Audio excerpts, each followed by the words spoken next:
வீடியோஸை தொடர்ந்து பார்க்க என் சேனலை சப்ஸ்கிரைப் பண்ணுங்கள். பக்கத்தில் இருக்க பெல் ஐக்கனை கிளிக் பண்ணுங்கள்.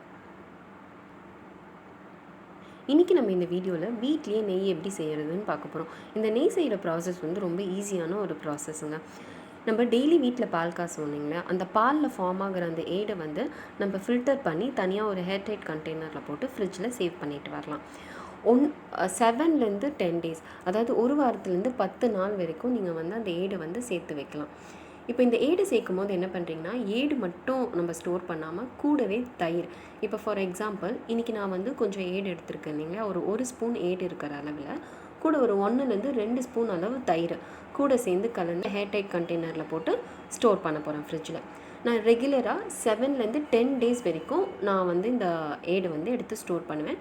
டெய்லி ஏடு கலக்கும் போது கூடவே ஒரு ஸ்பூனோ 1/2 ஸ்பூனோ தயிரையும் நான் கலந்து வைப்பேன் ஃப்ரிட்ஜில். இன்றைக்கி நீங்கள் வெண்ணெய் எடுக்க போகிறீங்கன்னா 5 ஹார்ஸ் முன்னாடி எடுத்து ரூம் டெம்பரேச்சரில் வைங்க. அப்படி வைக்கும் போது நீங்கள் இன்னும் கொஞ்சம் ஒரு 1/4 கப்போ இல்லை ஒரு 1/2 கப்போ தயிரை சேர்த்து ரூம் டெம்பரேச்சரில் வச்சுடுங்க. ஸோ ஒரு டாலான பாத்திரத்தில் போட்டிங்கன்னா இன்னும் உங்களுக்கு ஈஸியாக இருக்கும். இல்லைன்னா அது வந்து ஃபுல்லாக வெளியெல்லாம் வந்து தெரிச்சிடும். அதனால் இதில் போட்டு இன்னைக்கு டபுள் த குவான்டிட்டி தண்ணி சேர்க்கணும் நம்ம. இப்போ 1 கப் அளவு உங்களுக்கு அந்த தயிர் சேர்ந்துருக்குன்னா 2 கப் அளவு தண்ணி ஊற்றிட்டு, நான் வந்து இன்றைக்கி எலக்ட்ரிக் பீட்டர் யூஸ் பண்ணியிருக்கேன். நீங்கள் மத்தி யூஸ் பண்ணுறதா இருந்தாலும் பண்ணலாம், மிக்ஸியில் கூட போடலாம்.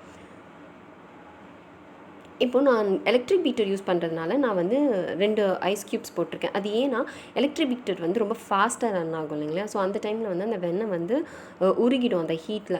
ஸோ அதனால் ஐஸ் க்யூப்ஸ். இதே மாதிரி தான் நீங்கள் மிக்ஸியில் போட்டிங்கன்னா கூட நீங்கள் ஐஸ் க்யூப்ஸ் சேர்த்துக்கணும். ஜஸ்ட் ஒரு 1 மினிட் நம்ம ரன் பண்ணாலே போதும். 1 to 1.5 மினிட்லேயே வெண்ணெய் வந்து நல்லா திரிச்சு வந்திருக்கு. உங்களுக்கே பார்த்தா தெரியும், நல்லா எவ்வளோ ஒரு திக் லேயராக வந்திருக்கு பாருங்கள் அந்த வெண்ணெய். ஸோ இதை வந்து நம்ம கொஞ்சம் கொஞ்சமாக கலெக்ட் பண்ணி நம்ம வந்து சேர்த்துக்கலாம். ஸோ பார்த்தீங்களா, வெண்ணெய் எவ்வளோ நல்லா இருக்குது பார்க்குறதுக்கு. இதை வந்து நான் பக்கத்தில் ஒரு சின்ன பாத்திரத்தில் எடுத்து நான் வச்சுக்க போகிறேன். பாருங்கள், இது எவ்வளோ க்ரீமியாக வந்திருக்கு பாருங்கள் வெண்ணெய். இது வந்து நீங்கள் 2 ஸ்டெப்பாக பண்ணலாங்க. நீங்கள் வந்து எவ்ரி வீக் கொஞ்சம் கொஞ்சமாக வெண்ணெயை கலெக்ட் பண்ணி ஃப்ரீசரில் நீங்கள் ஸ்டோர் பண்ணி வச்சுட்டு ஒரு பர்டிகுலர் குவான்டிட்டி சேர்ந்ததுக்கப்புறமா நீங்கள் அதை நெய்யாக உருக்கலாம். இல்லைனா நீங்கள் எவ்ரி வீக் நீங்கள் அதை உருக்கி இல்லை நீங்கள் எப்போ மேபி இல்லை ஒரு 1 வீக்கோ இல்லை 10 டேஸ்லையும் நீங்கள் வெண்ணெய் கலெக்ட் பண்ணுற அன்றைக்கி கூட அதை உருக்கி நீங்கள் நெய் சேர்த்துக்கலாம். கொஞ்சம் கொஞ்சமாக சேர்த்துட்டு வந்தீங்கன்னா கண்டிப்பாக உங்களுக்கு சஃபிஷியன்ட் குவான்டிட்டி நெய் வந்து நமக்கு கிடச்சிடும். ஃபஸ்ட்டு செட் ஆஃப் பட்டர் எடுத்தாச்சு. திருப்பி நான் செகண்ட் டைம் வந்து அந்த தண்ணியில் அந்த மோரில் வந்து பீட்டர் வச்சு அடிக்க போகிறேன். ஸோ இப்போ இன்னும் கொஞ்சம் இருக்க வெண்ணெயும் வரும். இந்த மாதிரி நீங்கள் கடைசியாக உங்களுக்கு வெண்ணெய் வராத வரைக்கும், அதாவது அந்த வெண்ணெய் செப்ரேட் ஆகி வராத வரைக்கும் நீங்கள் வந்து பீட்டர் வச்சு அடிச்சுட்டே இருக்கலாம்.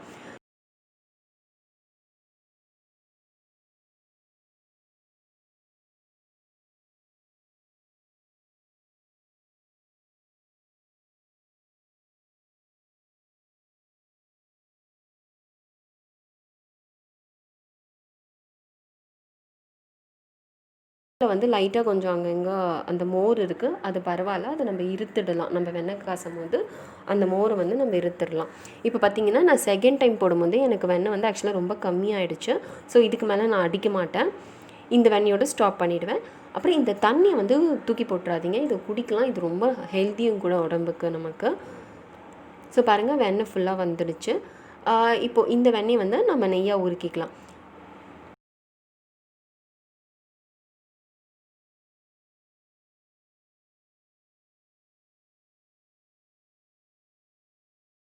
இது வந்து நான் லாஸ்ட் வீக் எடுத்து ஸ்டோர் பண்ணி வச்ச வெண்ணெய். ஃப்ரீசரில் ஸ்டோர் பண்ணுங்கள் இந்த வெண்ணெயை நம்ம ஸ்டோர் பண்ணும்போது. ஸோ இப்போது நான் இன்றைக்கி எடுத்த வெண்ணெயோட இந்த பழைய வெண்ணெயை நான் சேர்க்கறதுனால இதை ஃபஸ்ட்டு நான் கொஞ்சம் உருக்கிடுறேன். ஸோ தட் ரெண்டும் வந்து ஒரே டெம்பரேச்சரில் நமக்கு நெய்யாக உருக்கிறதுக்கு ஈஸியாக இருக்குன்றதுனால. ஸோ லைட்டாக உடச்சி விட்டுட்டு நம்ம வந்து உருக்கிடலாம். இப்போ இது அந்த பழைய வெண்ணெய் வந்து கொஞ்சம் உருகினதுக்கப்புறமா இன்றைக்கி நான் எடுத்த இந்த வெண்ணெயும் நான் வந்து சேர்க்க போகிறேன். இப்போ பார்த்தீங்கன்னா, இப்போ கடையில் வாங்குகிற வெண்ணெய் வந்து உங்களுக்கு ரொம்ப குயிக்காக வந்து நெய்யாக மாறிடும். பட் இது வந்து கொஞ்சம் டைம் எடுக்கும். கம்பேரிட்டிவாக ஒரு 3 to 4 மினிட்ஸ் ஜாஸ்தி ஆகும் நமக்கு. ஃபஸ்ட் டைம் போட்டோடனே நல்லா பொங்கி நுரைச்சிட்டு வருது பாருங்கள். இந்த டைமில் வந்து ஒரு மாதிரி புளிச்ச வாடை தான் ஃபஸ்ட்டு வரும். எடுத்தோடனே நெய் ஸ்மெல் நமக்கு வராது. அந்த புளிச்ச வாடை பார்த்து இது கெட்டு போயிடுச்சுன்னு நினைக்காதீங்க. அந்த இனிஷியலாக நமக்கு அந்த ஸ்மெல் தான் வரும். நல்லா கலந்து விட்டுக்கிட்டே இருக்கணும். அப்பப்போ கொஞ்சம் கலந்து விடுங்க. பாருங்கள், இப்போ கொஞ்சம் நெய் அந்த மாதிரி கலர் மாறுறது உங்களுக்கு தெரியும். ஒரு மாதிரி ஒரு டல் எல்லோ கலராக மாறிட்டு வருது. இந்த ஸ்டேஜ்லேயுமே உங்களுக்கு வந்து அந்த ஸ்மெல் வந்து அப்படி தான் இருக்கும், அந்த புளிச்ச ஸ்மெல் தான் வரும். எனக்கு வந்து அப்ராக்சிமேட்டாக ஒரு 7 to 10 minutes ஆச்சு இது ஃபுல்லாக நெய்யாக உருகிறதுக்கு. பாருங்கள் நல்லா கொதிச்சு வருது. இப்போ உங்களுக்கு வந்து கொஞ்சம் கொஞ்சமாக அந்த நெய் ஸ்மெல் வர ஆரம்பிக்கும். உங்களுக்கு முருங்கைக்கீரை கிடச்சிதுன்னா அது கடைசியாக இந்த ஸ்டேஜுக்கு அப்புறமா அந்த நுரைச்சது எல்லாம் போனதுக்கப்புறமா நீங்கள் கொஞ்சம் முருங்கைக்கீரையும் போட்டு அதை நெய் நல்லா உருக்குனிங்கன்னா இன்னும் ரொம்ப நல்ல ஸ்மெல் இருக்கும். அந்த ஃப்ளேவர் ரொம்ப நல்லாயிருக்கும் உங்களுக்கு, நெய்யோட ஃப்ளேவர். இப்போ பார்த்தீங்கன்னா நெய் கம்ப்ளீட்டாக உருகிடுச்சு எனக்கு. நல்லா பாருங்கள், அந்த நுரைச்சதும் அந்த ஒயிட்டிஷாக நுரைச்சதும் கம்மியாயிட்டு அந்த நெய் நல்லா திரிஞ்சு வந்திருக்கு பாருங்கள் நமக்கு. அவ்வளோதான், நெய் நெய் எடுத்தாச்சு. இது வந்து நல்லா ஆறின பிறகு நல்லா ஆற விட்டுடுங்க. ஆறின பிறகு இதை எடுத்து ஒரு சுத்தமான கண்டெய்னரில் போட்டு ஸ்டோர் பண்ணிக்கோங்க.